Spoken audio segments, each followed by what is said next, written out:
Hello everyone, আমি সিরাজু মুনিরা।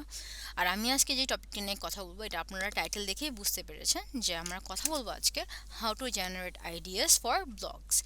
এখন ব্লগসের জন্য আইডিয়া কীভাবে জেনারেট করতে হবে, কোন ধরনের কন্টেন্ট লিখবো, আমরা এসব ব্যাপারে জানার আগে আমাদের এটা জানা উচিত আমাদের ব্লগসগুলো কেন দরকার।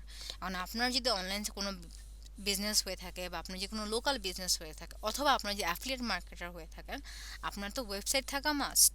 আর এই ওয়েবসাইটের জন্যই আমরা ব্লগসগুলো লিখে থাকি।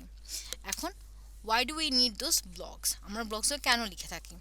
এটা basically to draw attention of customers. আমরা যখন কোনো ব্লগ লিখি, যে ব্লগগুলো আমাদের টার্গেট অডিয়েন্স যারা আছে এরা যেই ব্যাপারে জানতে চাচ্ছে, আমরা যখন এই ব্যাপারে লিখবো তখন মানুষজন কিন্তু আমাদের ওয়েবসাইটের প্রতি ওদের অটোমেটিক ওদের একটা অ্যাটেনশন চলে যাবে।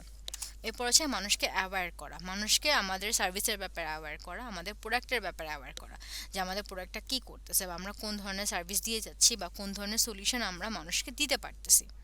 আর এটাও হইতে পারে আপনার প্রোডাক্ট রিলেটেড আর যা যা ইস্যু আছে আপনি ওগুলোও লিখতে পারেন। সাপোজ আপনি ফ্যাশন নিয়ে লিখতেছেন, আপনি লিখতে পারেন যে কোন ধরনের উইন্টারে কোন ধরনের ড্রেস পরা ট্রেন্ডি, সামারে কোন ধরনের ড্রেস পরা ট্রেন্ডি, আপনার যদি ফ্যাশন ওয়েবসাইট হয়ে থাকে। এরপরে যে পয়েন্ট আছে, এই পয়েন্ট হচ্ছে এটা প্রমোট আওয়ার ব্র্যান্ড। প্রথম দুইটা পয়েন্টও কিন্তু সেম কাজই করতেছে, যেটা হচ্ছে যে আমাদের ওয়েবসাইটটাকে ব্র্যান্ডিং করতেছে।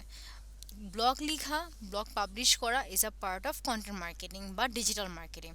আমরা ব্লগ পাবলিশ করি যাতে মানুষজনের কাছে আমাদের ওয়েবসাইটটা পৌঁছাতে পারে। কাস্টমার এঙ্গেজমেন্টের জন্য কিন্তু আমরা ব্লগগুলো লিখে থাকি। এরপরের যে পয়েন্টটা হচ্ছে যে আমাদের র্যাঙ্কে আমাদের যেতে হেল্প করে কিভাবে, যখন আপনি ফোকাস ওয়ার্ড ইউজ করবেন, আপনি এলএসএ ওয়ার্ডসগুলো ইউজ করবেন, আপনার ব্লগ কিন্তু অটোমেটিক গুগল র্যাঙ্কে চলে যাবে। অ্যান্ড এভাবে কিন্তু আপনার ওয়েবসাইটটাও কিন্তু গুগল র্যাঙ্কে যাইতে সাহায্য করবে এই ব্লগস। লাস্ট যে পয়েন্ট, এটা হচ্ছে we create traffic on our website. কিভাবে? যখন আপনি ভালো কোয়ালিটিফুল ব্লগগুলো দিবেন, মানুষ যদি ব্লগগুলো পড়ে মানুষজন বুঝে যে ওনাদের কোনো ভ্যালু অ্যাড হয়েছে, তখন কিন্তু ওনারা আরও অন্য অন্য ব্যাপারে ব্লগসগুলো পড়বে, আপনার সার্ভিসের ব্যাপারে জানতে চাবে, আপনার ওয়েবসাইটের ব্যাপারে জানতে চাবে। এখন এই যে ব্লগগুলো লিখবো, ওই আইডিয়াসগুলো আমরা কিভাবে পাবো? এইটাই হচ্ছে নেক্সট স্লাইড, যে how can we generate ideas for blogs. এখন আমরা কিভাবে করব? টুলস তো ডেফিনেটলি আছে, বাট টুলস জানার আগে আমরা যে কাজটা করব, আমরা ম্যানুয়ালি কাজ করব। ম্যানুয়ালি কিভাবে করে? এটা বেসিক্যালি প্রথম যে জিনিসটা হচ্ছে ট্রেন্ডি টপিকস। আপনার টপিক রিলেটেড যে কথাগুলো অলরেডি মানুষ ফেসবুকে কথা বলতেছে, ইনস্টাগ্রামে কথা বলতেছে, নিউজে আপনার টপিক রিলেটেড যে কথাগুলো আছে বা মানুষজন এই ব্যাপারে জানতে চাচ্ছে, আপনি ওই ট্রেন্ডি টপিকসগুলো নিয়েই কথা বলবেন। কারণ গুগলে ওরা ওই জিনিসগুলো দিয়েই সার্চ করবে, আপনার কাস্টমারগুলো, আপনার ক্লায়েন্টসগুলো যেগুলো গুগলে সার্চ করবে আপনার প্রোডাক্ট রিলেটেড, আপনি ওগুলো লিখলেই আপনি ব্লগসের মাধ্যমে ইজিলি কাস্টমারদের কাছে যেতে পারবেন। এরপরে যে পয়েন্ট, এটা হচ্ছে প্রবলেমস রিগার্ডিং ইয়োর প্রোডাক্ট। আপনার প্রোডাক্টটা তো কোনো না কোনো প্রবলেমের সলিউশন দিচ্ছে, ঠিক না? যদি আপনি স্কিন কেয়ার প্রোডাক্ট নিয়ে কাজ করেন, আপনি হয়তো কোনো স্কিন প্রবলেমের সলিউশন দিচ্ছেন, আপনি উদাহরণ ব্লগ লিখতে পারেন যে আপনার ক্রিম কোন কোন ধরনের ব্লগ স্কিনসে হেল্প করতেছে, স্কিনের কোন কোন প্রবলেমগুলোর সলিউশন দিচ্ছে। এখন এই ধরনের কাজগুলোর সাথে সাথে আপনি আর যে কাজটা করতে পারেন, এটা হচ্ছে যে ওই স্কিন রিলেটেড ব্লগ লিখতে পারেন, যে হয়তো যে নাইট কেয়ার রুটিন কীভাবে করতে হয়, কোন কোন মাস্ক অ্যাপ্লাই করলে স্কিন আরও ভালো থাকে। আপনার সার্ভিস রিলেটেড যে যত যত বেশি লিখবেন, তত বেশি আপনি আপনার টার্গেট অডিয়েন্সের কাছে আরও ইজিলি যেতে পারবেন। এরপর হচ্ছে awareness blog. Awareness blog basically হচ্ছে আপনার প্রোডাক্ট সম্পর্কে প্লাস আপনার ক্লায়েন্টসদের সম্পর্কে আপনি যত বেশি ব্লগ লিখবেন যেগুলো মানুষদের অলরেডি নলেজ বাড়াবে, ভ্যালু অ্যাড করবে, ওই ধরনের ব্লগগুলো লিখলেই আপনার ব্র্যান্ডিং হবে, আপনার ওয়েবসাইটটা আরও ভালো হবে। এখন আমি একটু আগে যে এক্সাম্পল দিয়ে দিলাম, যে স্কিন রিলেটেড যে প্রবলেমগুলো নিয়ে নিতে পারেন বা কোন কোন খাবার খেলে স্কিন ভালো থাকবে, এইজ হবে না, এগুলো বেসিক্যালি আপনি মানুষকে অ্যাওয়্যার করতেছেন। ফ্যাক্স ব্লগ, সেম থিং, যে কতগুলা স্কিন প্রোডাক্ট আছে, কোন ধরনের স্কিন প্রোডাক্টগুলো ভালো, কী টাইপের জিনিসপত্র আছে। এখন আপনার মাথায় এটা চিন্তা করতে পারেন যে আমি আমাদের কম্পিউটারটা নিয়ে কাজ কেন করব? ওই কম্পিউটার নিয়ে কাজ করলেও দেখবেন যে আপনার ওয়েবসাইটে এসেই কাজ করতেছে, এটা সামহাও না সামহাও আপনাকে ঠিকই হেল্প করতেছে। Solution blog, solution blog basically হচ্ছে আপনার প্রোডাক্টগুলো কী ধরনের সলিউশন দিচ্ছে, বা ওদের যদি কোনো প্রবলেম হয়ে থাকে, আমরা সচরাচর যে কাজটা করি, আমাদের কোনো প্রবলেম হলে আমরা গুগলে সার্চ করি যে স্কিন কেয়ার প্রবলেম হলে কী রেমেডি ইউজ করব, কী হ্যাক আছে। আপনি যদি ব্লগগুলো লিখেন যেগুলো ব্লগগুলো অলরেডি ট্রেন্ডি বা ডিমান্ডে আছে, দেখবেন যে আপনার ব্লগগুলো ইজিলি মানুষের কাছে যাচ্ছে এবং ব্লগগুলো ইফেক্টিভ হচ্ছে। আর যেটা ট্রিকি এটা হচ্ছে সি ইয়োর কম্পিটিটর্স। আপনার কম্পিটিটর্সরা কী নিয়ে কথা বলতেছে, ওরা কোন ধরনের ব্লগ লিখতেছে, ওরা কী ধরনের রেসপন্স পাচ্ছে। This will actually give you ideas যে মানুষের কাছে কীভাবে রিচ করতে হবে আর আপনার রিডাররা কোন ধরনের ব্লগ পড়তে পছন্দ করে। এখন আমরা তো ব্লগস নিয়ে কথা বললাম, মানে কত ধরনের ব্লগ নিয়ে আমরা কাজ করতে পারি ম্যানুয়ালি।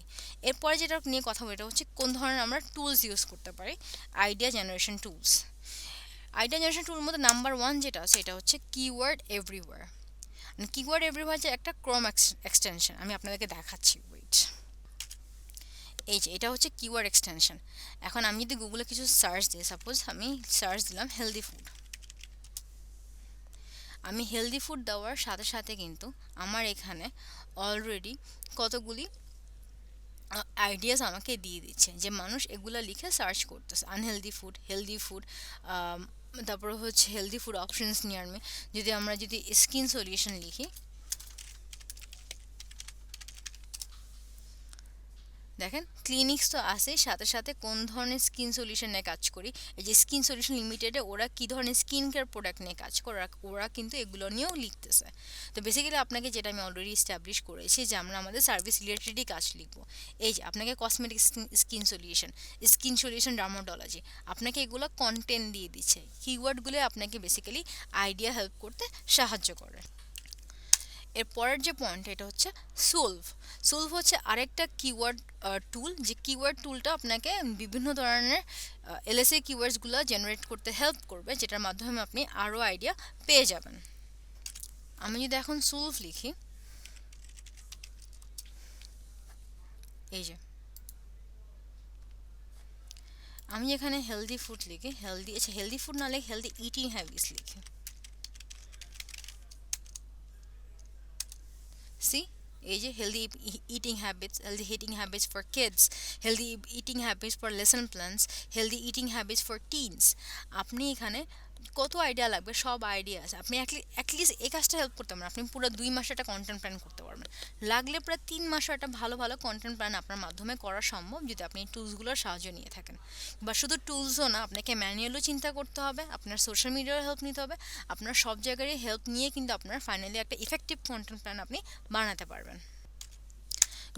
গুগল তো আসেই, আপনি যখন কোনো কিছু নিয়ে লিখে সার্চ করবেন তখন দেখবেন যে ওরা কিন্তু আপনাকে অলরেডি অর্ধেক সাজেশন দিয়ে দিচ্ছে। যেমন আমরা যে প্রথমে দিয়েছিলাম, আমি যদি এখানে স্কিন সলিউশন লিখি, ওরা near Dhanmondi, near dermatology, skin solution product, globe reviews, TikTok, ওরা কিন্তু আমাকে সব বলে দিচ্ছে। ইন সেম ম্যানার আমাকে কিন্তু নিচেও কিন্তু এই রিলেটেড সার্চেসগুলো কিন্তু অপশন আমাকে আইডিয়াসগুলো দিয়ে দিচ্ছে। দিস ইজ হাউ গুগল আপনাকে কিন্তু ট্রেন্ডি যে টপিকগুলো বা এখন যে ইন ডিমান্ড যে কথাগুলো লিখে সার্চ মানুষ দিচ্ছে, ওই ওয়ার্ডগুলো আপনাকে দিয়ে দিচ্ছে। আর এগুলো এলএসএ কিওয়ার্ড হিসাবেও আপনি কিন্তু আপনার ব্লগে লিখতে পারেন, যেটা আপনাকে হেল্প করবে, আপনার ব্লগগুলো আরও এফেক্টিভ হবে। এরপর আছে কোরা হচ্ছে একটা প্ল্যাটফর্ম যেখানে মানুষজন বিভিন্ন ধরনের কোশ্চেন আনসার রিলেটেড কাজ করে। ওখানে আপনি আপনার কন্টেন্ট রিলেটেড কাজ পেয়ে যাবেন। আপনি কোরা লিখে সার্চ করলেই আপনি গুগলে পেয়ে যাবেন যে কোরা কোন ধরনের কোশ্চেন আনসার আপনাকে দিতে পারবে। আর যে কাজটা হচ্ছে রেডিট হচ্ছে আরেকটা প্ল্যাটফর্ম, যে প্ল্যাটফর্মে আপনি সেম ওয়েতে কোরার মতোই কাজ করে। ওরা বিভিন্ন ধরনের কনভারসেশন করে, বিভিন্ন ধরনের ডিসকাশনস করে, যে ডিসকাশনসগুলো আপনাকে আইডিয়াস দিবে যে আপনি কোন ধরনের কন্টেন্ট নিয়ে কাজ করতে পারেন। Last but not the least এটা হচ্ছে ইউটিউবে আপনি যদি যান, আপনি থাউজেন্ডস অফ অপশন পাবেন যেখানে মানুষজন অলরেডি বিভিন্ন ধরনের টপিকস নিয়ে ডিসকাস করতেছে, যে ডিসকাশনগুলো থেকে আপনি অলরেডি আরও কয়েকটা করে নিশ ওরা ভাগ করে নিতে পারবেন। কিভাবে? আমি যদি এখন ইউটিউবে যাই, আমি যদি ইউটিউবে এখানে যদি লিখি হেলদি ইটিং হ্যাবিটস, এই যে এখানেও কিন্তু আমাকে অনেক অপশন কিন্তু আমাকে দিয়ে দিচ্ছে। আমি তারপরে যদি আমি একটাতে ঢুকি, আমি কিন্তু নিচে আরও পেয়ে যাব। এই ভিডিওগুলো আপনাকে আরও ইনফরমেশন দিবে, আপনাকে আরও অনেক ধরনের নলেজে গাইড করবে, যেটা আপনাকে আরও ভালো ভালো ব্লগস বানাতে কিন্তু সাহায্য করবে। আর এটা কিন্তু শেষ নাই, আপনার কত লাগবে আপনি যাইতে থাকবেন। দিস ইজ হাউ আপনি টুলসের মাধ্যমে আইডিয়া জেনারেট করতে পারবেন, প্লাস ম্যানুয়ালও কিন্তু আপনি আইডিয়া জেনারেট করতে পারবেন। Last but not the least যে কথাটা না বলেই না, যেটা হচ্ছে কন্টেন্ট ইজ দ্য কিং। আপনি এত আইডিয়াস আপনি এই কারণেই বানাবেন যাতে আপনি খুব ভালো ইফেক্টিভ একটা কন্টেন্ট নিয়ে মানুষের কাছে যেতে পারেন। না হলে যে কাজটা হবে, আপনি হয়তো মানুষের কাছে রিচ করলেন, এসইও করলেন, ফেসবুকে প্রমোশন করলেন, কিন্তু আপনার কন্টেন্ট যদি এফেক্টিভ না হয়, আপনি যদি ভালো ভালো আইডিয়াস নিয়ে না আসতে পারেন, আপনি কিন্তু ভালোভাবে নিজের ব্র্যান্ডিং করতে পারবেন না। So all the best, good luck, আল্লাহ হাফেজ।